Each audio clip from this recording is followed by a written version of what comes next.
Welcome back to Her True Stories. Before we dive into the final chapter of Sandra's incredible transformation, I want to share something powerful with you.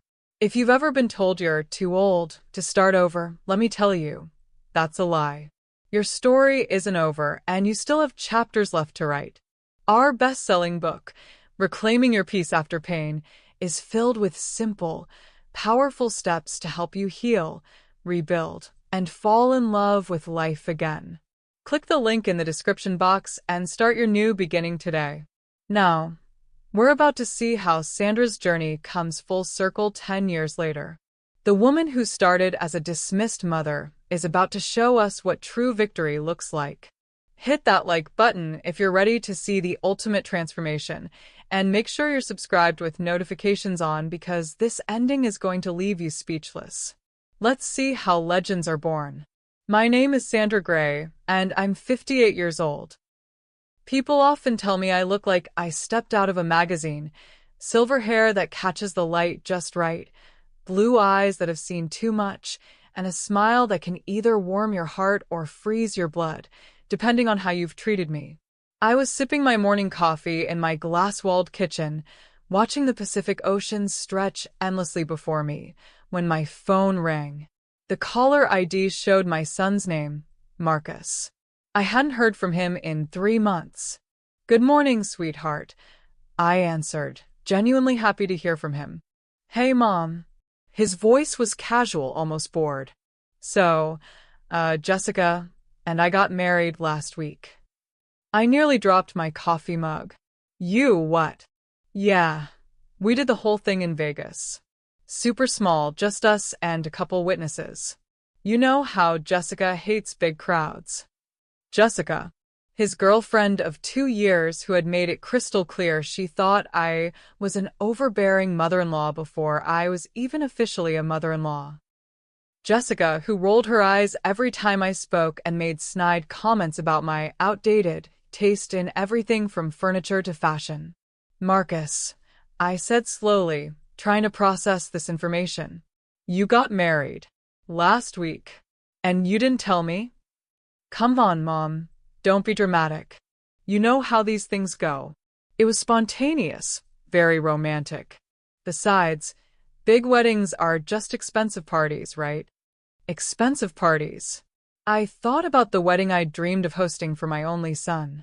The reception in my garden, overlooking the ocean. The celebration I'd been planning in my head since he was born. "I see," I said, my voice perfectly calm.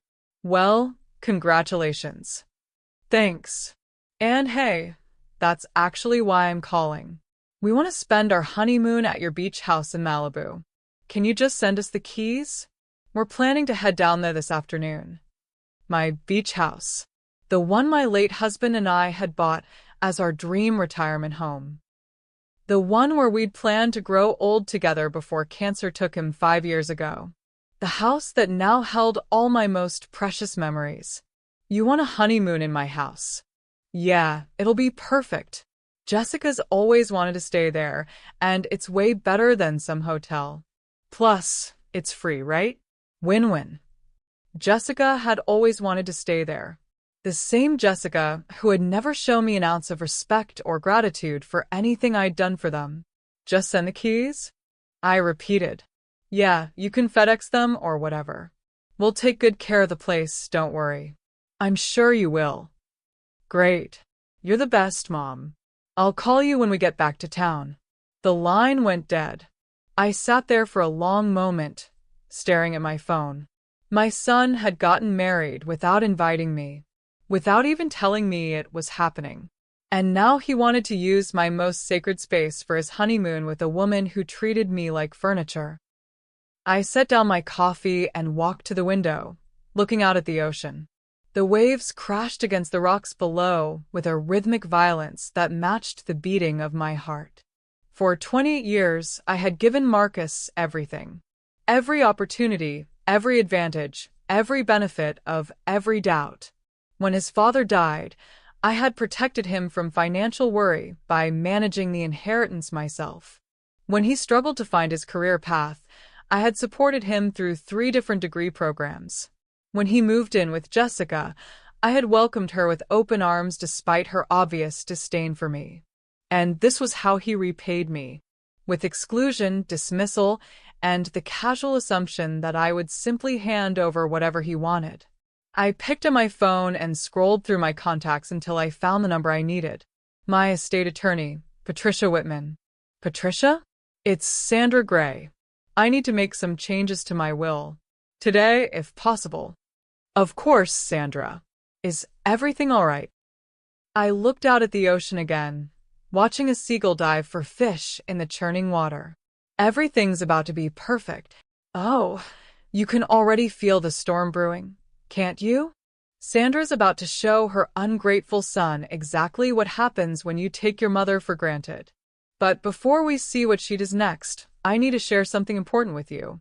If you've ever felt invisible to the people who should love you most, hit that like button. You're not alone. If you've ever been told you're too old to start over, let me tell you, that's a lie. Your story isn't over, and you still have chapters left to write. Our best-selling book, Reclaiming Your Peace After Pain, is filled with simple, powerful steps to help you heal, rebuild, and fall in love with life again. Click the link in the description box and start your new beginning today. Now, let's see what Sandra has planned for that wedding gift, because trust me, you won't see this coming. Make sure you're subscribed with notifications on. This story is about to get very interesting. I spent the rest of that morning in my study, surrounded by legal documents and making phone calls that would change everything. Patricia arrived at noon with the revised will, and I signed it with a flourish that felt like justice. But that was just the beginning. I called my private investigator next. Yes, I have one. When you're a wealthy widow, you learn to be careful about people's motivations. David Hawthorne had helped me with several delicate matters over the years. David, I need you to compile a complete financial profile on someone, and I need it by tomorrow morning. Of course, Mrs. Gray. Who's the subject? Jessica Martinez. She's 26, currently married to my son. I want to know everything: her debts, her spending habits, her employment history, any financial irregularities. Understood. May I ask the nature of your interest? Let's call it due diligence. That afternoon, I drove to my safety deposit box at the bank. Inside, among my important papers and jewelry, was a manila folder I'd hoped I'd never need to open. It contained information about Jessica that I discovered 6 months ago but had chosen to keep to myself, hoping my son would eventually see through her facade on his own. I should have known better. Love makes fools of even the smartest men. The file contained copies of Jessica's credit reports showing debts she'd never mentioned to Marcus. Photos of her with another man, taken just 3 months ago when she'd told Marcus she was visiting her sick aunt in Phoenix. Email printouts showing her conversations with friends about Marcus being her ticket to the good life. I'd been saving this information, hoping I'd never need to use it. But desperate times call for desperate measures. That evening, I began shopping. Not for clothes or jewelry, but for something much more valuable: information and services. I hired a forensic accountant to trace every dollar Marcus had spent in the last 2 years. I hired a second private investigator to monitor Jessica's activities. I contacted my lawyer again to discuss some very specific legal strategies. And then I began crafting the perfect wedding gift. It wasn't going to be champagne or chocolates or anything that would cause physical harm. No, my gift was going to be something much more devastating: the truth. But the truth, delivered properly, can be more destructive than any weapon. I started with the wedding registry. Oh yes, I found it. Jessica had created one at 3 different high-end stores, apparently hoping to cash in on a wedding that hadn't even been announced. The total value of items on her registries exceeded $50,000. I purchased every single item on every single registry, but not to give to them. I had everything delivered to various women's shelters and charity organizations across the city, each delivery accompanied by a card that read, "In honor of Marcus and Jessica's wedding, donated by someone who believes love should be genuine. Then I called each store and requested that confirmation emails be sent to both Marcus and Jessica, thanking them for their generous donations to charity. Next, I arranged for a very special delivery to my beach house. Not a gift, exactly, but a surprise that would arrive exactly 24 hours after they did. I spent the rest of the evening making phone calls to people I hadn't spoken to in years. Former colleagues of my late husband, business associates, society friends, all people who knew Marcus, who had watched him grow up, who had attended his father's funeral, and offered their support to our family. Each conversation was carefully crafted. I'm calling to share some wonderful news. Marcus got married last week. Yes, it was very sudden. In Vegas, apparently. No, we weren't invited. It was very intimate, you understand. Just the two of them. They wanted to keep it private from family. Yes, I'm disappointed, but you know how young people are these days. Independence is so important to them.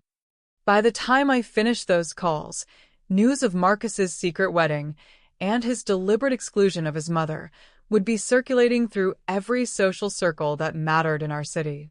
The next morning, David called with Jessica's financial profile. Mrs. Gray, you're going to find this very interesting. Ms. Martinez has been living beyond her means for years. Credit card debt totaling over $80,000, most of it accrued in the last 18 months. She's been making minimum payments by taking cash advances from other cards. What about employment? She claims to be a social media influencer, but her actual income appears to be negligible. Maybe a few $100s a month from sponsored posts. Certainly nowhere near enough to support her lifestyle. And her recent activities? That's where it gets interesting. She's been meeting regularly with a man named Brandon Phillips. Hotel meetings, expensive dinners, gifts. This relationship appears to have been ongoing even after she moved in with your son. I closed my eyes and felt something cold settle in my chest. My poor, trusting son. David, I need you to prepare a comprehensive dossier. Photos, credit reports, everything. And I need it delivered to a specific address tomorrow evening. Certainly. What's the address? I gave him the address of my beach house. And David, make sure it's delivered when they're both present. I want them to answer the door together. The final piece of my plan required one more phone call. To my son's best friend, James, who worked as a journalist for the Los Angeles Times Society page. James, darling, I have a story for you. A real rags to riches tale with a modern twist. Have you ever heard of a young woman who goes by the name Jessica Martinez online, but whose real name is Jessica Valdez? I could hear the interest in his voice immediately. James had always been ambitious. I can't say that I have. She's quite the entrepreneur. Built her entire lifestyle by creating fictional narratives about her background and using those stories to manipulate wealthy men into supporting her. She's currently married to Marcus, of course. They had a lovely private ceremony last week. This sounds like it could be quite a story. I thought you might think so. I'll send you some documentation that might interest you. Of course, any article would need to be completely factual. We wouldn't want to publish anything that couldn't be verified. Of course not. Excellent. I'll email you the files this afternoon. As I hung up the phone, I felt something I hadn't experienced in months. Anticipation. Marcus wanted to spend his honeymoon in my house with his secret wife. And I was going to give him exactly what he asked for. But sometimes, getting what you ask for is the last thing you actually want. I spent the next day in careful preparation. Every detail had to be perfect, every timing precisely calculated. Revenge, I had learned, is like conducting an orchestra. Every instrument must come in at exactly the right moment to create the perfect symphony. First, I called the property management company that maintained my beach house. This is Sandra Gray. I need you to prepare the Malibu property for guests arriving this afternoon. Full service preparation. Of course, Mrs. Gray. How many guests? 2. My son and his new wife. They'll be staying for a week. Wonderful. Should we stock the bar and prepare the usual welcome amenities? Actually, I have something very specific in mind. I arranged for the house to be stocked with the finest champagne, the most expensive chocolates, fresh flowers, and every luxury two newlyweds could want. I wanted them to feel completely welcome, completely comfortable, completely secure in the belief that they had gotten away with their deception. Because the higher you fly, the farther you fall. Next, I visited my bank and made a very interesting transaction. I transferred $500,000 from my primary account into a new account, one that Marcus could access. Then I called him. Marcus, darling, I have wonderful news. Hey, Mom. We're actually about to leave for the beach house. Did you send the keys? Of course I did, sweetheart. But I called about something else. I've been thinking about your new marriage, and I realized I've been terribly selfish. Selfish? What do you mean? I've been holding on to your father's life insurance money for years, telling myself I was protecting it for you. But you're a married man now. You should have access to your inheritance. There was a pause. My inheritance? $500,000, Marcus. It's yours. I've just transferred it into an account with your name on it. I could hear Jessica in the background, asking what was happening. Marcus covered the phone, but I could make out her excited squealing when he told her. Mom, that's wow. Thank you. I don't know what to say. Say you'll have a wonderful honeymoon. Say you'll think of me when you're enjoying that beautiful ocean view. Of course I will.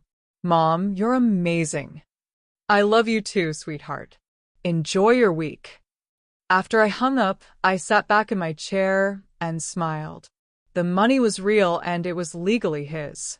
But what Marcus didn't know was that there were conditions attached to that account, conditions that would become very important very soon. That afternoon, I drove past the beach house to see if they'd arrived. Marcus's car was in the driveway, and I could see them through the floor-to-ceiling windows, embracing on the deck overlooking the ocean. They looked so happy, so perfectly content with their deception. I parked where they couldn't see me and watched for a few minutes. Jessica was wearing a white sundress that probably cost more than most people's monthly rent. Marcus was feeding her strawberries and champagne. They were laughing, completely oblivious to the storm that was about to break over their heads. My phone buzzed with a text from David. Package ready for delivery tomorrow evening at 6 p.m. All documentation included as requested. Perfect timing. I typed back. Make sure they're both home. This delivery requires both signatures. That evening, I hosted a small dinner party at my main house. Just a few close friends, the kind of people who matter in our social circle. The kind who attend charity galas and sit on hospital boards and whose opinions shape reputations. I'm so excited about Marcus's wedding, I told them over the appetizer course. It was such a romantic story. They eloped to Vegas without telling anyone, even me. Jessica was apparently so shy about meeting the family that she preferred to keep it just between the two of them. My friend Margaret raised an eyebrow. She didn't want to meet the family? You know how some people are about social situations. I'm sure she'll warm up eventually. Although I do hope she settles down soon, Marcus mentioned she's been having some financial difficulties. Credit problems, I think. But that's normal for young people these days, isn't it? The seeds were planted. By tomorrow, everyone who mattered would know that Marcus had married a woman who was too embarrassed to meet his family and who had money problems. The second course brought more opportunities. I'm giving them some money to help them get started, I continued. $500,000 from their father's life insurance. I figure if Jessica is going to be part of the family, she should benefit from the family's resources. How generous of you, said Patricia, my lawyer, who was among the dinner guests. I hope they use it wisely. Oh, I'm sure they will. Although I did put some protections in place. You know how impulsive young people can be with money. By dessert, The conversation had moved on to other topics, but the foundation had been laid. When the scandal broke, no one would be surprised. They'd remember this dinner and think, Sandra tried so hard to welcome that girl, but we could all see the red flags. After my guests left, I sat on my own deck overlooking the ocean, a glass of wine in my hand. Tomorrow evening, my son would learn exactly who he had married, and Jessica would learn exactly who she had tried to deceive. But tonight, they were still blissfully unaware, probably making love in my guest bedroom, probably planning how they would spend their newfound wealth. Let them enjoy this last night of ignorance, because tomorrow, their real honeymoon would begin. And it was going to be nothing like what they expected. The calm before the storm, and Sandra is orchestrating this revenge like a master chess player. But we're just getting started. Wait until you see what that special delivery contains. If you're loving Sandra's strategic approach to dealing with betrayal, smash that like button and share this with someone who needs to see what real consequences look like. Don't forget to subscribe and hit that notification bell because tomorrow's chapter is going to blow your mind. The next day crawled by like torture. I tried to distract myself with normal activities, reading, gardening, answering emails, but my mind kept drifting to the beach house and what was about to unfold there. At 5:30 p.m., I positioned myself at a coffee shop across from the beach house with a clear view of the front door. I ordered a latte I didn't want and pretended to read a book while watching the windows of my own property. At exactly 6 p.m., a black sedan pulled into the driveway. David Hawthorne stepped out, carrying a large manila envelope and what appeared to be a substantial folder. He walked to the front door with the confident stride of someone who had done this many times before. I watched through the windows as Marcus answered the door. Jessica appeared beside him, probably curious about the unexpected visitor. David spoke to them briefly, handed over the envelope, and requested signatures on his tablet. The moment they closed the door, David pulled out his phone and texted me. Delivered. Both parties signed for receipt. Contents include full dossier, photographs, financial records, and timeline. Good luck. I stayed in the coffee shop, watching the house. For about 10 minutes, nothing happened. The lights stayed on, and I could see movement in the living room. Then the screaming started. Even from across the street, even through the closed windows of the coffee shop, I could hear Jessica's voice rising to a shriek. I saw Marcus appear at the living room window, pacing frantically. Jessica threw something, it looked like a pillow, across the room. The fight lasted for over an hour. I saw Jessica storm out onto the deck, Marcus following her. She was gesturing wildly, pointing back toward the house, then at him. Even at this distance, her body language screamed guilt and desperation. Marcus, my poor son, looked like a man whose world had just collapsed. Because it had. The dossier contained everything.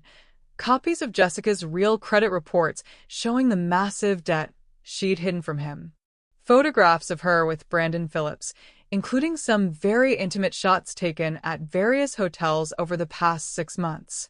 Email printouts showing her conversations with friends about landing the rich boy and playing the long game with the grieving mama's boy. But the most damaging item in that folder wasn't about Jessica at all.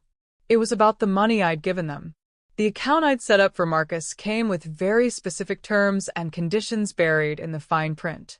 Terms that Jessica, in her excitement over the sudden windfall, had encouraged Marcus to ignore when he signed the paperwork. The money could only be accessed for specific purposes: a house down payment, education expenses, starting a legitimate business, or medical emergencies. Any other use would trigger an immediate freeze on the account and an investigation into potential fraud. And according to the bank records in that folder, Jessica had already started spending the money. $15,000 in the past 24 hours alone, on luxury items, designer clothes, and jewelry. All of it completely against the terms of the account. All of it automatically flagged as potential fraud. All of it grounds for not just freezing the account, but for criminal charges. As I watched my son pace frantically in my living room while his new wife screamed at him from the deck, I felt something I hadn't expected: sadness. This wasn't the way I'd wanted to teach Marcus this lesson. But he'd left me no choice. Around 8 p.m., I saw Jessica storm back into the house, grab what looked like a suitcase, and head for the door. Marcus followed her, clearly pleading with her to stay. But she got in her car and drove away, leaving my son standing alone in the driveway. I paid for my untouched latte and drove home, where I found 17 missed calls from Marcus. I didn't call him back that night. He needed time to process what he'd learned. Time to understand the full scope of what Jessica had done to him and what he had done to me. But mostly, he needed time to realize that actions have consequences, and some consequences can't be fixed with apologies. The next morning brought the first piece of excellent news. James called from the Los Angeles Times. "Sandra, that story you gave me? It's running in tomorrow's edition. Front page of the lifestyle section. The Instagram influencer who fooled everyone. A story of deception and fraud in Los Angeles high society. Everything verified, I hope? Every single detail. We even found 3 other men she's run similar schemes on. This is going to be huge." The second piece of good news came from my bank. The fraud investigation had been triggered automatically when Jessica exceeded the spending limits on Marcus's account. Not only was the remaining money frozen, but Jessica's purchases were being reviewed for potential criminal prosecution. The third piece of news was the most satisfying of all. Jessica had posted a long, rambling explanation on her Instagram account, trying to get ahead of the story.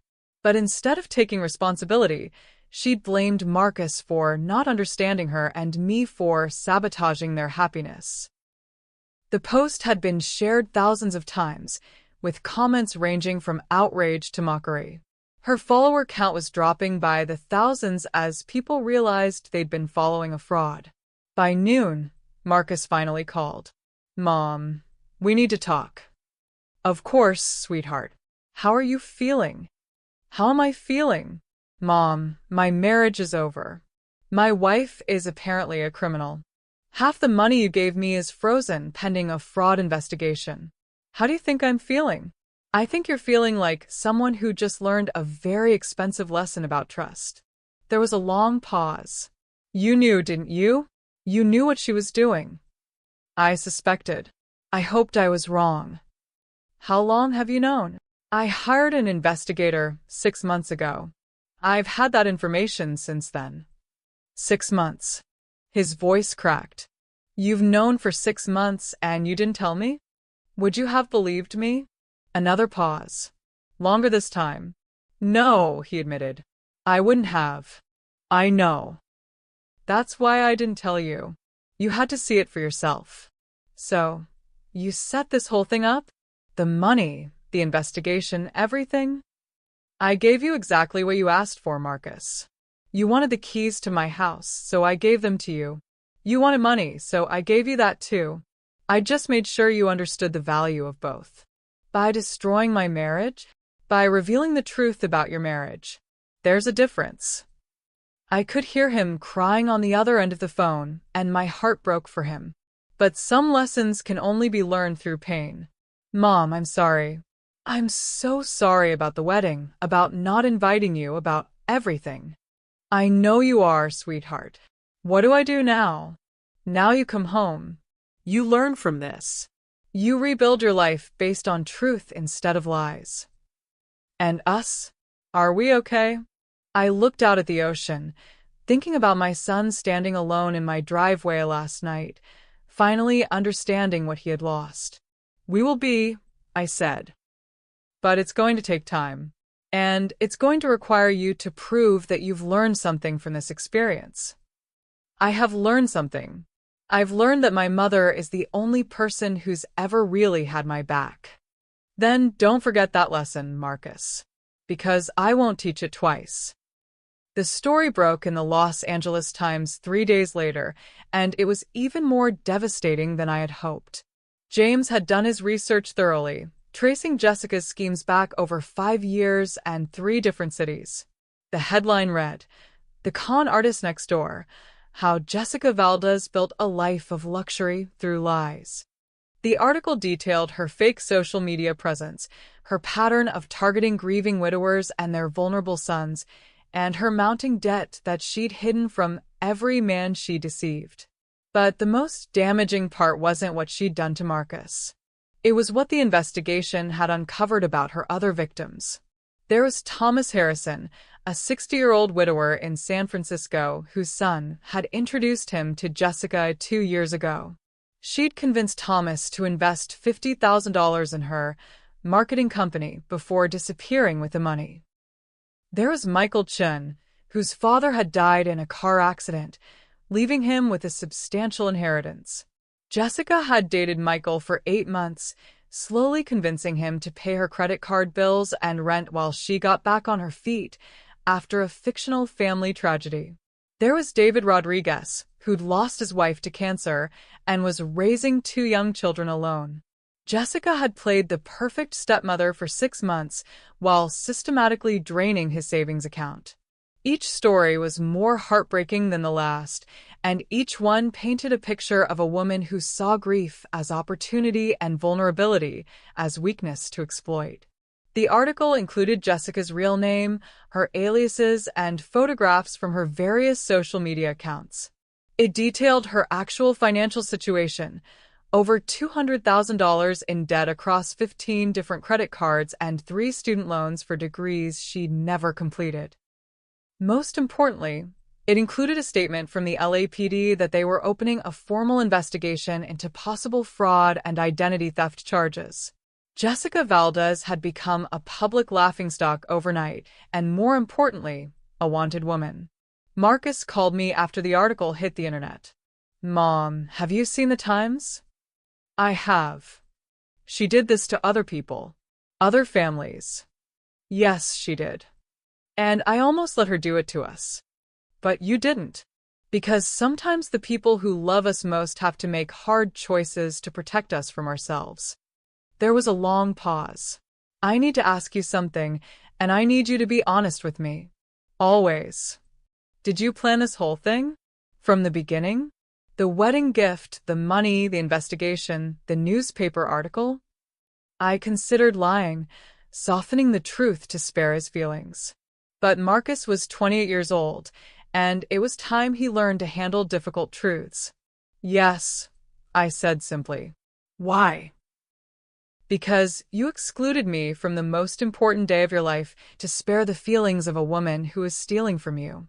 Because you asked me to hand over my most precious possessions without offering me anything in return. Because you were so blinded by what you thought was love that you couldn't see you were being used. And you thought humiliating me publicly was the best way to teach me that lesson? I thought showing you the truth was the only way to save you from a lifetime of being exploited. But Mom, everyone knows now. Everyone knows I was stupid enough to marry a con artist. Everyone also knows that your mother loved you enough to risk your anger to protect you.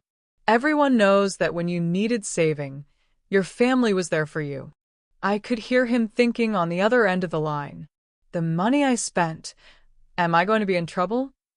The money Jessica spent will be investigated. But you personally? You were a victim of fraud. The district attorney isn't interested in prosecuting victims. And Jessica? Jessica is going to face the consequences of her choices. All of them. 6 weeks later, Jessica was arrested at a hotel in Phoenix, where she'd been staying under the fake name Jessica Martinez, one of several aliases she'd used over the years. Her real name was Jessica Valdez. She was charged with wire fraud, identity theft, and grand larceny across multiple jurisdictions. The arrest made the national news, and suddenly everyone wanted to know more about the Instagram con artist who'd fooled so many people for so long. Marcus came home that day, showing up at my door with a single suitcase and tears in his eyes. "Can I stay here for a while?" he asked. "I need to figure out my life." "This is your home," I told him. "It always has been." That evening, we sat on my deck overlooking the ocean, sharing a bottle of wine and watching the sunset. I keep thinking about Dad, Marcus said suddenly. What about him? About how he would have handled this? About what he would have said to me? I thought about my late husband, about his wisdom and his patience, and his unwavering belief that people should face the consequences of their actions.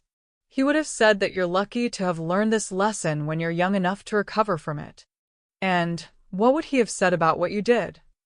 I smiled, remembering the man who taught me that protecting the people you love sometimes requires making difficult choices. He would have said that I did exactly what a mother should do, that I put your long-term well-being above your short-term happiness. Even though it hurt? Especially because it hurt. Pain is how we learn, Marcus. Comfort is how we stay ignorant. We sat in comfortable silence for a while, watching the waves crash against the rocks below. Mom, yes, thank you for saving me from making the biggest mistake of my life. Thank you for coming home. I'm sorry it took me so long to realize where home actually was. I reached over and squeezed his hand. You're here now. That's what matters. Justice is being served, but Sandra's story is far from over. Can you believe how perfectly she orchestrated this entire plan? If you're loving watching a master manipulator get outplayed by someone even smarter, hit that like button and let me know in the comments. We're not done yet. There are still consequences to face and lessons to learn. Make sure you're subscribed because the next chapter shows what happens when the dust finally settles. 6 months after Jessica's arrest, Marcus was a different man. He'd moved back into my guest house, gotten a job at a respected financial planning firm, and started seeing a therapist to work through the emotional manipulation he'd endured. But more importantly, he'd begun to understand the deeper lesson I'd been trying to teach him. That relationships are built on respect, not just love. I think I'm ready to start dating again, he told me over breakfast one Saturday morning. I nearly choked on my coffee. Are you sure? I think so. But I want to do it differently this time. How so? I want you to meet her. Early on. I want your opinion to matter. I set down my coffee cup and looked at my son, really looked at him. The naive boy who'd fallen for Jessica's act was gone, replaced by a man who understood that wisdom often comes from people who love you enough to tell you difficult truths. I'd like that very much. And I want to take it slow. Really slow. No moving in together, no shared finances, no big declarations until I'm absolutely sure I know who she really is. That sounds very wise. I learned from the best teacher. The doorbell rang, interrupting our conversation. I wasn't expecting anyone, so I opened the door with curiosity rather than concern. A young woman stood on my doorstep, probably in her early 30s, with kind eyes and a nervous smile. She was holding a small bouquet of flowers. Mrs. Gray? My name is Amanda Stevens. I was wondering if I could speak with you for a few minutes. What about Jessica Valdez? Or Jessica Martinez, as she called herself when she was with your son. My blood ran cold. Are you a reporter? No, ma'am. I'm one of her victims. I invited Amanda in and made her tea while she told me her story. Her father had died 3 years ago, leaving her and her brother with a modest inheritance and a small family business. Jessica had targeted her brother, convincing him to invest their inheritance in her fake marketing company. She took everything, Amanda said, tears in her eyes. Our father's life savings, the money for my daughter's college fund, even the down payment we'd saved for expanding the business. I'm so sorry, but that's not why I'm here. I'm here to thank you. Thank me? If you hadn't exposed her, she would have kept doing this to other families. My brother and I, we lost our money, but we got something more valuable. We learned the truth before she could do even more damage. Marcus had joined us in the living room and was listening intently. How much did she take from you? He asked quietly. $82. Everything we had. I watched my son's face as he processed this information. The guilt and shame were written clearly across his features. I'm starting a victim support group, Amanda continued, for people who were taken in by Jessica and others like her. We're working with the FBI to help with the prosecution, and we're trying to help each other rebuild. That sounds like important work, I said. It is. And Mrs. Gray, I wanted to ask you something. Would you consider speaking to our group about how you figured out what she was doing? About how you protected your family? I looked at Marcus, who was staring at his hands. I'm not sure I'm the right person for that. You are, Marcus said suddenly. Mom, you saved not just me, but all the people she would have hurt after me. You should tell that story. Would you come with me? I asked him. Yes. I think I need to tell my story, too, about how easy it was to be fooled and what the warning signs were that I ignored. Amanda's face lit up. That would be incredible. Hearing from both perspectives, the protector and the protected. It could help so many people. A month later, Marcus and I stood in front of a room full of people who had been victimized by various con artists. Some were elderly, some young, some wealthy, some middle class. But they all shared the same expression, the haunted look of people who had been betrayed by someone they trusted. I told them about recognizing the red flags, about trusting your instincts even when it might hurt someone you love. Marcus talked about the psychology of manipulation, about how skilled predators find your vulnerabilities and exploit them. But the most powerful moment came when a woman in the back row raised her hand.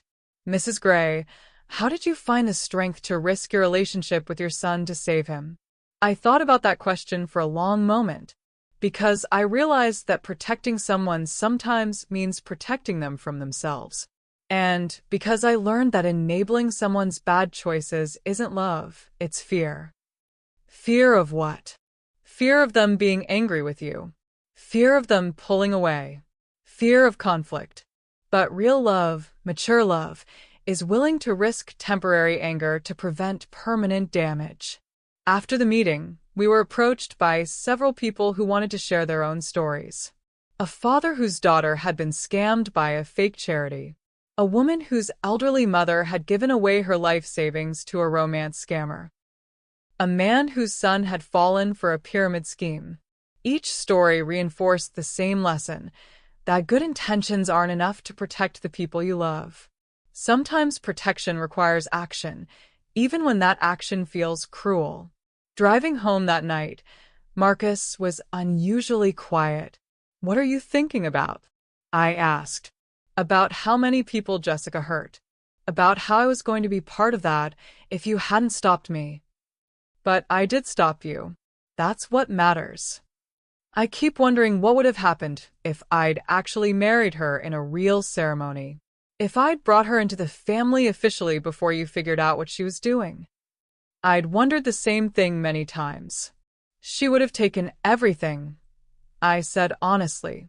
The house, the money, the business relationships. She would have isolated you from everyone who could have helped you see the truth. And by the time I figured it out, it would have been too late. Probably. Mom, can I ask you something else? Anything. If this situation happened again, if I brought home someone you suspected was wrong for me, would you handle it the same way? I considered this carefully. I hope I wouldn't need to. I hope you've learned to recognize the warning signs yourself. But if I hadn't, then yes, I would protect you again, even if it meant risking our relationship. Good, he said, surprising me. I want you to promise me that. Promise you what? Promise me that you'll never let politeness or fear of hurting my feelings stop you from protecting our family. Promise me that you'll always choose truth over comfort. I pulled into our driveway and turned to look at my son, this man who had finally learned the difference between being loved and being enabled. I promise. And I promise you something too. What's that? I promise that I'll never again mistake your protection for interference. I promise that I'll listen when you're trying to warn me about something, even if I don't want to hear it. Those are good promises. They're important promises. Because, Mom, what you did, it saved my life. Maybe not literally, but you saved the life I actually want to live. That night, I sat on my deck with a glass of wine, thinking about the conversation. Marcus was right. I had saved his life. Not from physical danger, but from a future built on lies and manipulation. Jessica was in prison, facing multiple felony charges across 3 states. Her victims were slowly recovering, some with the help of restitution, others simply with the knowledge that justice was being served. Marcus was building a new life based on honesty and self-awareness. He was dating again, but carefully, and he'd brought his new girlfriend to meet me after only 3 dates. Her name was Sarah, and she was everything Jessica wasn't. Genuine, self-sufficient, kind to service workers, and genuinely interested in getting to know Marcus's family. Most importantly, when I asked her direct questions about her life, her work, and her intentions, she answered them honestly and without defensiveness. I like her, I told Marcus after Sarah left from our first dinner together. Why? Because she's not trying to impress me. She's not performing. She's just being herself. That's what I thought too. And because when I asked her about her financial situation, she didn't get offended or defensive. She just told me the truth. Which is that she has student loans, a modest savings account, and a job she loves that pays her enough to be independent. No debt, no secrets, no grand stories about her tragic past or her brilliant future. Boring financial stability, Marcus said with a grin. The sexiest kind.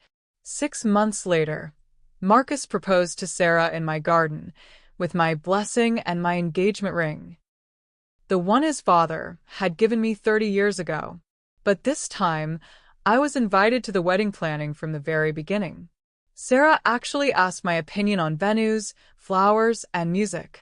She wanted to know about family traditions and whether there were any special elements Marcus and I thought should be included. The wedding was beautiful, held in my garden with 100 guests who actually mattered to both of them. Sarah wore my wedding dress, altered to fit her perfectly.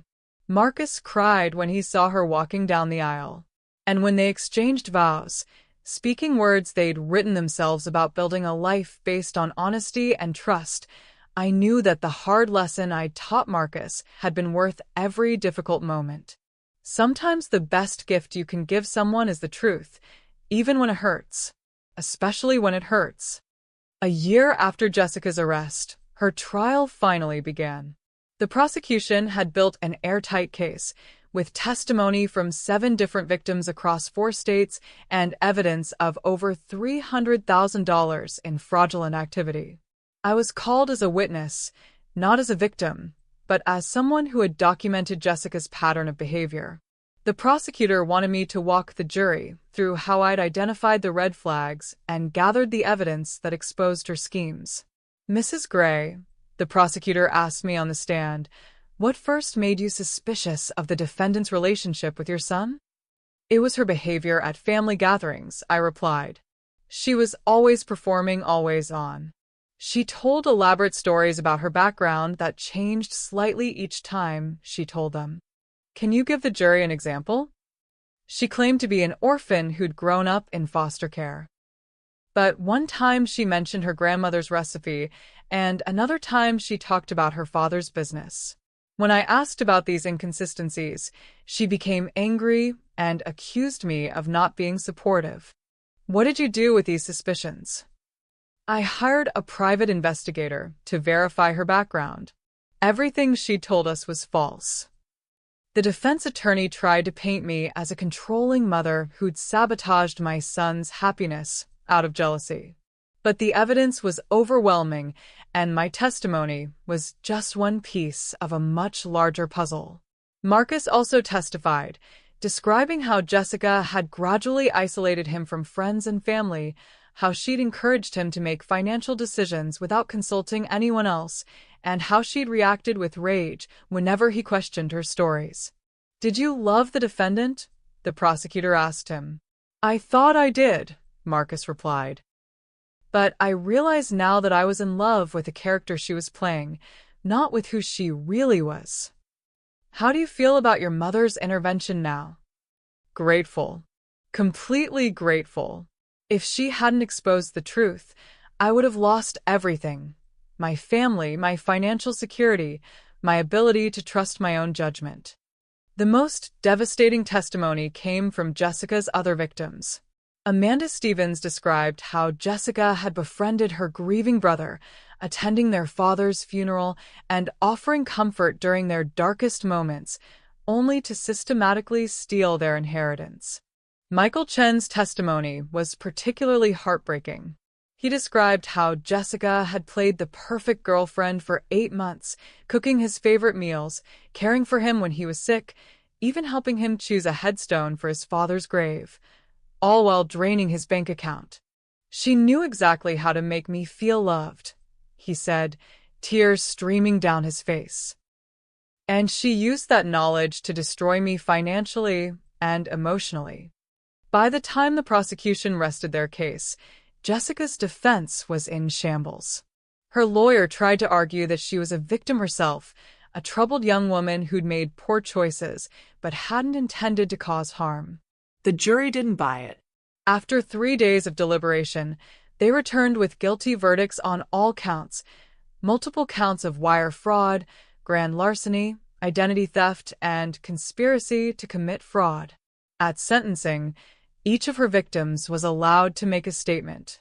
"I wasn't technically a victim, but the judge allowed me to speak about the impact her crimes had on my family." "Your Honor," I said, looking directly at Jessica for the first time since the trial began, "the defendant didn't just steal money from these families. She stole their ability to trust, their faith in their own judgment, their belief that love and kindness will be reciprocated." Jessica stared back at me with undisguised hatred. "My son will recover from this experience," I continued, "because he has a support system and the resources to rebuild. But some of her victims may never fully trust again. Some may never be able to afford to retire because of what she took from them." The defendant's crimes ripple outward, affecting not just her direct victims, but their children, their grandchildren, their future relationships. When all the victim statements had been read, the judge sentenced Jessica to 15 years in federal prison, with no possibility of parole before serving 10 years. She was also ordered to pay full restitution to all her victims, though we all knew that money would likely never be recovered. As the bailiff led Jessica away in handcuffs, she turned back toward the gallery where Marcus and I were sitting. "This is all your fault," she screamed at me. "You ruined everything. You destroyed my life." "No," I said quietly, knowing she could hear me. "You destroyed your own life. I just made sure you couldn't destroy anyone else's." Outside the courthouse, we were approached by several reporters wanting comments about the case. Most of the victims declined to speak, but Marcus surprised me by agreeing to a brief interview. "What would you want other people to learn from your experience?" the reporter asked him. "That if someone who loves you is trying to warn you about a relationship, you should listen," Marcus replied. "Even if you don't want to hear it. Even if it makes you angry. The people who truly care about you aren't trying to control your happiness. They're trying to protect your future." "And what would you say to other families dealing with similar situations?" "That sometimes love means being willing to be the bad guy. My mother risked our relationship to save me from making a terrible mistake, and I'm grateful every day that she had the courage to do what needed to be done." That evening, we had dinner at my house, Marcus, Sarah, and me. Sarah had been incredibly supportive throughout the trial, understanding that this wasn't just about justice for Jessica's crimes, but about healing for everyone she'd hurt. "I have something to tell you both," Marcus said over dessert. Sarah smiled and took his hand. "We have something to tell you. You're pregnant," I said immediately. They both stared at me in shock. "How did you know?" Sarah asked. "Because you've been glowing for weeks, and you ordered sparkling cider instead of wine." We wanted to wait until after the trial to tell you, Marcus said. We didn't want to overshadow everything that was happening. I felt tears spring to my eyes. A grandchild. Your first grandchild, Sarah corrected gently. And we were hoping. We wanted to ask if you'd consider being in the delivery room with us. You want me there? You're going to be this baby's grandmother, Marcus said. Of course we want you there. I thought about Jessica, who would have undoubtedly tried to exclude me from major family moments, who would have seen my involvement as interference rather than love. I would be honored, I said. That night, after they left, I sat in my study looking at the newspaper coverage of Jessica's sentencing. Con artist gets 12 years in scheme that targeted grieving families, read the headline. Justice had been served, but more importantly, my family had been protected. My son had learned to value truth over comfort, to listen to wisdom even when it was unwelcome, and to choose partners based on character rather than chemistry. And soon, there would be a new generation, a grandchild who would grow up in a family that valued honesty, integrity, and the courage to do what's right even when it's difficult. Jessica had tried to destroy our family from within, using love as a weapon and trust as a tool for manipulation. Instead, she taught us all a valuable lesson about the difference between love that enables and love that protects. And in the end, protection had won. Justice served. 12 years in prison for Jessica, and Marcus finally understands the incredible gift his mother gave him.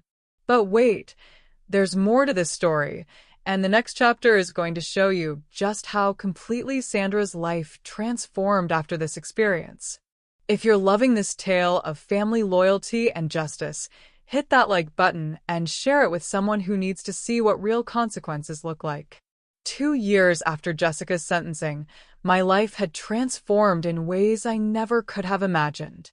The victim support group that Amanda Stevens had started had grown into a nonprofit organization, and I'd become one of their primary speakers and advisors.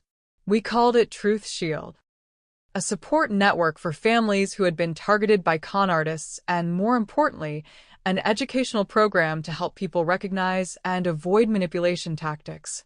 I traveled across the country, speaking to community groups, law enforcement agencies, and university students about the psychology of deception and the importance of protecting your loved ones even when it's uncomfortable. But the most meaningful part of my new life was happening right at home. Marcus and Sarah's daughter, Elena, was now 2.5 years old and absolutely the light of my life. She had Marcus's dark eyes and Sarah's gentle spirit, and she called me Nana, the first word she'd learned to say clearly. Nana, she squealed as I walked into their house for our weekly Sunday dinner. Nana here. Hello, my beautiful girl, I said, scooping her up and spinning her around. Have you been good for Mommy and Daddy? She's been perfect, Sarah said, kissing my cheek. As always. Marcus appeared from the kitchen, wearing an apron that read, World's Best Dad, a Mother's Day gift from Sarah. Mom. Perfect timing. Dinner's almost ready. These Sunday dinners had become sacred to all of us. No phones, no distractions, just family time filled with laughter and conversation about everything and nothing. During dinner, Marcus shared news from his work. He'd been promoted to senior financial advisor and was now specializing in helping fraud victims rebuild their financial lives. I had a client this week who reminded me so much of myself 3 years ago, he said. Young guy, completely blinded by what he thought was love, about to make terrible financial decisions for a woman who was obviously using him. What did you do? I asked. I told him my story. All of it. The secret wedding, the con artist wife, the mother who saved me from myself. How did he react? First he got angry. Then he got defensive. Then he went home and really looked at his relationship with clear eyes. And he broke up with her. Found out later she'd been seeing 2 other men at the same time, and all 3 of them had been supporting her financially. Another family saved, Sarah said with satisfaction. Speaking of saving families, Marcus said, looking at me meaningfully. I have some news. Good news, I hope? The best news. Sarah and I are pregnant again. I nearly dropped my fork. Again? Already? Elena's going to be a big sister, Sarah said, beaming. We're due in October. Twins, Marcus added casually. Twins. I shrieked, causing Elena to giggle from her high chair. Twin boys, Sarah confirmed. We found out yesterday. I sat back in my chair, overwhelmed with joy. 3 grandchildren. 3 beautiful souls who would grow up knowing they were loved unconditionally, but also held accountable for their choices. Have you thought about names? Actually, we wanted to ask you about that, Marcus said. We were thinking about naming one of them after Dad. I felt tears spring to my eyes. He would have loved that. David Samuel Gray, Sarah said. And we were thinking about Thomas Marcus Gray for the other one. Thomas? After my father? We want our children to know their family history, Marcus explained. To understand where they come from and what values they're expected to uphold. After dinner, while Sarah put Elena down for her nap, Marcus and I sat on their deck overlooking the canyon. Mom, can I ask you something? Always. Do you ever regret it? The way you handled the Jessica situation. I thought about this question, which I'd asked myself many times over the past 3 years. I regret that it was necessary. I said finally. I regret that you were hurt. I regret that other families were hurt. But do I regret stopping her? Never.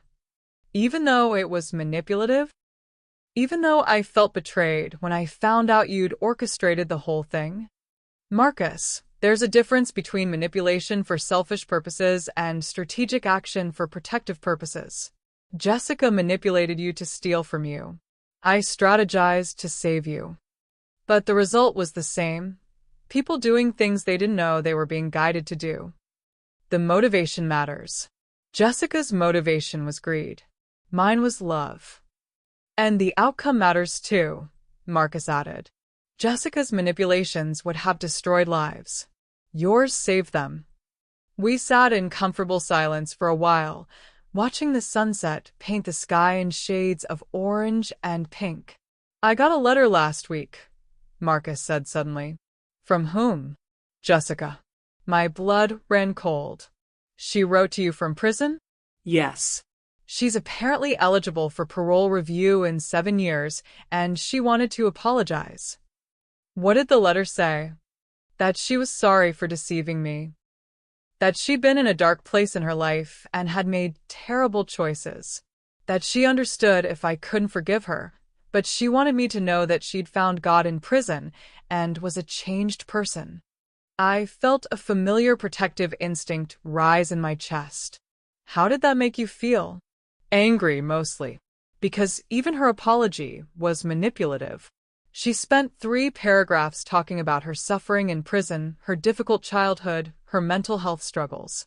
It was all about her, even when she was supposedly apologizing to me. Did you respond? I wrote a letter back. Want to hear it? Very much. Marcus pulled out his phone and read from his notes. Jessica, I received your letter.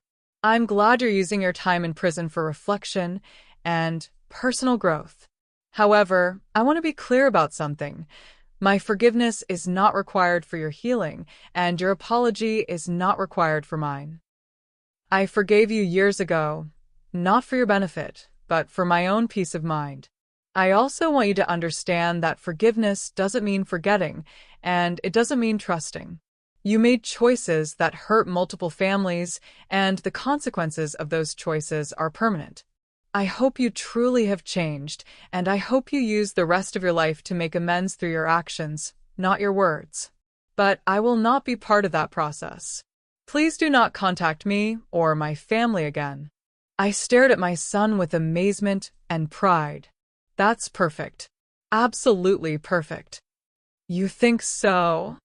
I think it shows that you've learned the most important lesson of all, which is that you can forgive someone without trusting them, that you can wish someone well without welcoming them back into your life. That protecting yourself and your family is not cruel, it's necessary. I learned from the best teacher. That evening, as I drove home to my own house, I reflected on how much our family had changed since that terrible phone call 4 years ago. Marcus had grown from a naive young man into a wise father and husband. Our relationship had evolved from enabler and enabled to true partnership based on mutual respect.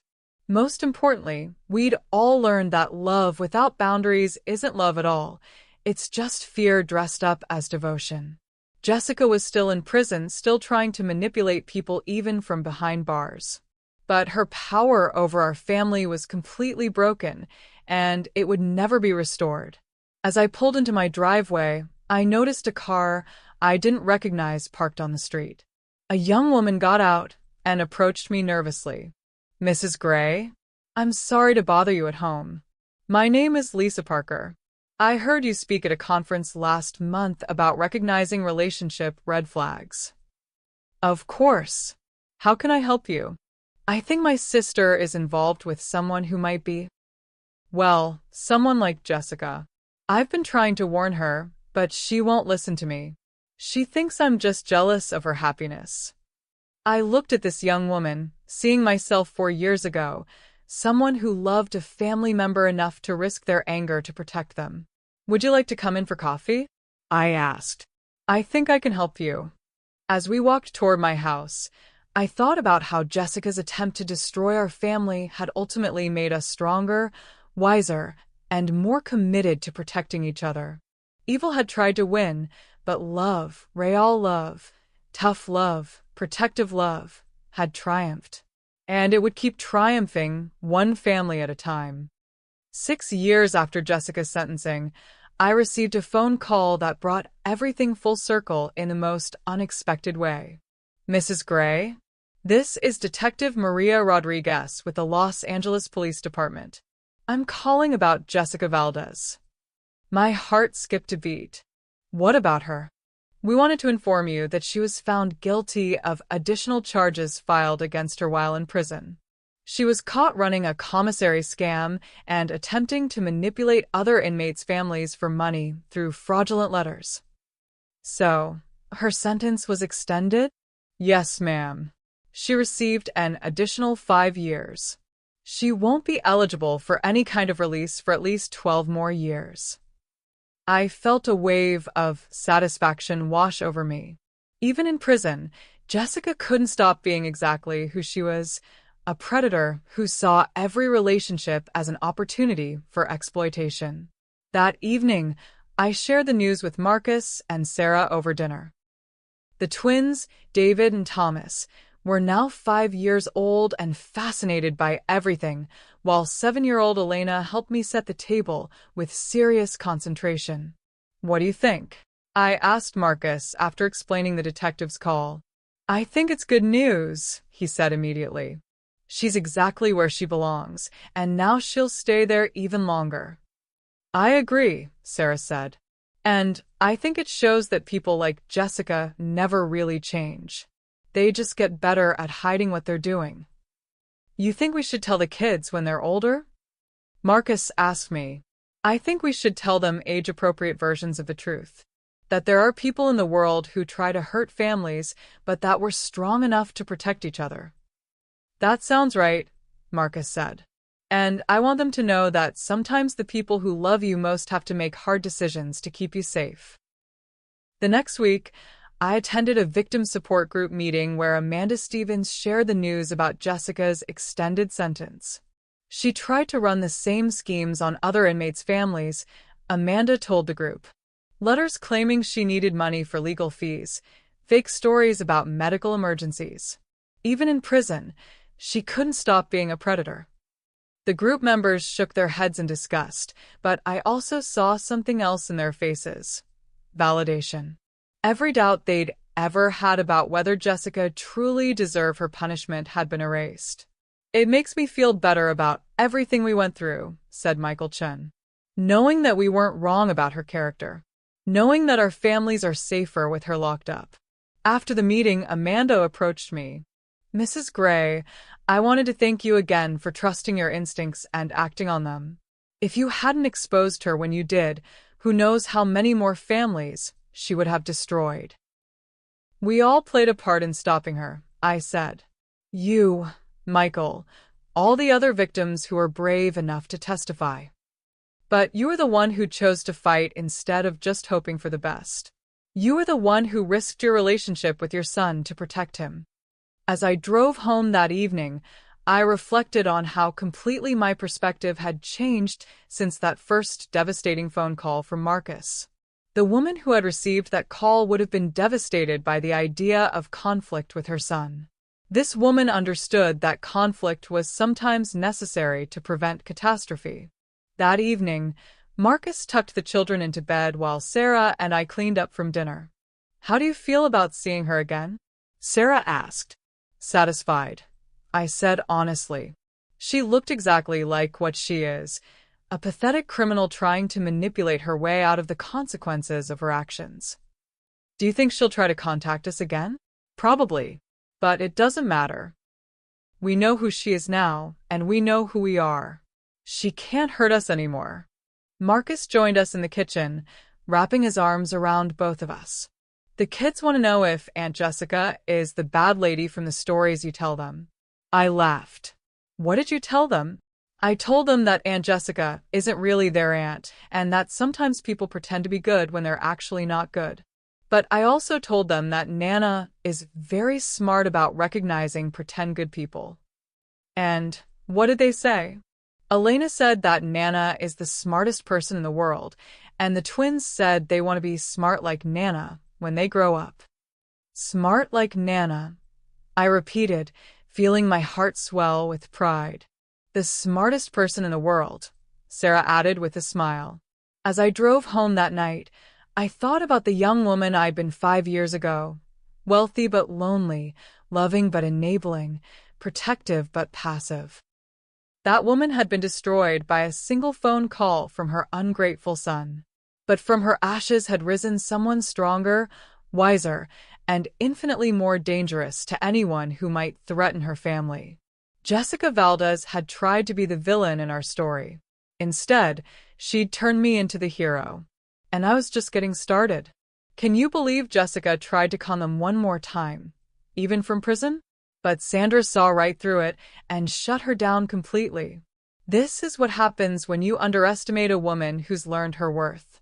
We're in the final chapter now, and you won't believe how perfectly Sandra's story concludes. Hit that like button if you're loving this ultimate revenge tale, and make sure you're subscribed because our final chapter is going to leave you speechless. 10 years had passed since that devastating phone call from Marcus, and as I sat in my study writing my memoirs, I marveled at how completely my life had transformed. The manuscript before me was titled The Mother's Guide to Protective Love, When Saying No Saves Everything. My publisher assured me it would become a bestseller, joining the ranks of books that help families navigate the complex world of manipulation and abuse. But the real measure of my success wasn't in book sales or speaking engagements. It was in the family portrait hanging on my wall. Marcus, Sarah, and their 4 children, yes, 4, surprise baby Emma had arrived 2 years ago, all gathered around me at last year's Christmas dinner. Elena was now 13, smart and confident, already showing signs of the protective instincts I'd taught her to value. The twins, David and Thomas, were 11-year-old whirlwinds who asked thoughtful questions about family loyalty and personal responsibility. And little Emma, at 5 years old, already had the same sharp eyes that had served me so well in recognizing deception. Marcus had become one of the most respected fraud prevention specialists on the West Coast, consulting with law enforcement agencies and financial institutions to help them identify and stop romance scams and family manipulation schemes. Sarah had started her own nonprofit organization called Second Chance Families, which provided counseling and support to relatives of con artist victims, the siblings, parents, and children who were also traumatized by their loved one's deception. Together, they were raising their children with a perfect balance of unconditional love and clear boundaries, the combination that creates strong, independent adults who can both give and receive healthy relationships. But perhaps the most satisfying development was the letter I'd received just last month from Detective Rodriguez. Jessica Valdez was still serving her extended sentence and had been moved to a maximum security facility after her commissary fraud conviction. She would likely spend the next 12 years behind bars, with no possibility of early release. She never learned, Marcus had said when I showed him the news article about her extended sentence. She kept thinking she could outsmart everyone, even in prison. People like Jessica don't learn, I'd replied. They just get more desperate and more obvious. Now, as I put the finishing touches on my final chapter, I reflected on the lessons I'd learned and the legacy I hoped to leave. The first lesson was that protecting someone you love sometimes requires risking their temporary anger to prevent their permanent destruction. I had risked my relationship with Marcus to save him from a lifetime of exploitation, and that risk had ultimately strengthened our bond beyond anything I could have imagined. The second lesson was that manipulation thrives in secrecy and dies in sunlight. Jessica's power had come from keeping her victims isolated and ashamed. But once her actions were exposed publicly, once her victims connected with each other, her ability to cause harm evaporated. The third lesson was that enabling someone's bad choices isn't love, it's fear. For years, I had confused supporting Marcus with protecting him from consequences. Real love required me to let him face the natural results of his decisions, even when those results were painful. The fourth lesson was that sometimes the people who appear to need rescuing are actually the ones doing the drowning. Jessica had presented herself as a victim of circumstances, but she was actually a predator who used other people's compassion against them. And the final lesson was that strength isn't about avoiding conflict, it's about choosing which conflicts are worth having. I had spent years avoiding confrontation with Marcus about his poor choices. But when I finally chose to fight for his future instead of his temporary comfort, everything changed. My phone rang, interrupting my writing. The caller ID showed Marcus's number. Hi, sweetheart. How was your day? Incredible, Mom. I just got off the phone with the FBI. They want me to head up a new task force on family fraud prevention. That's wonderful. It means travel, speaking engagements, training law enforcement across the country. But Mom, here's the best part. They want you to co-chair it with me. I set down my pen and stared out the window at the ocean. They want both of us? They want the mother-son team that stopped one of the most successful con artists in California history. They want the people who turned a family crisis into a national education campaign. What would it involve? 6 months a year traveling to speak at conferences, train investigators, consult on cases. The other 6 months we'd work from home, developing curricula and writing policy recommendations. I thought about this opportunity. The chance to take everything I'd learned and use it to protect families across the country. Would Sarah and the children be able to travel with us sometimes? That's the beauty of it, Mom. They want this to be a family-friendly program.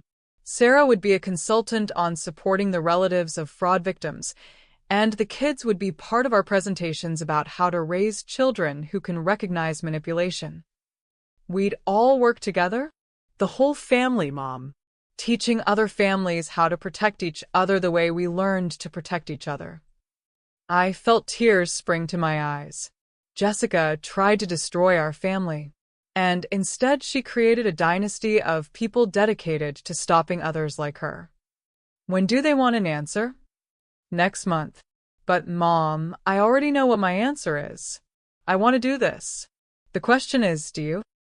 I looked at the manuscript on my desk, then at the family photo on my wall, then out at the endless ocean that had witnessed both my darkest moment and my greatest triumph. Yes, I said. Let's do this together.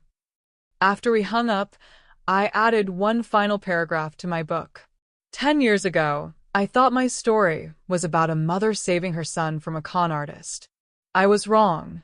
My story was about a family learning to save each other and then using that knowledge to save others. Jessica Valdez tried to write herself into our story as the villain who destroyed us. Instead, she became the catalyst who transformed us into heroes.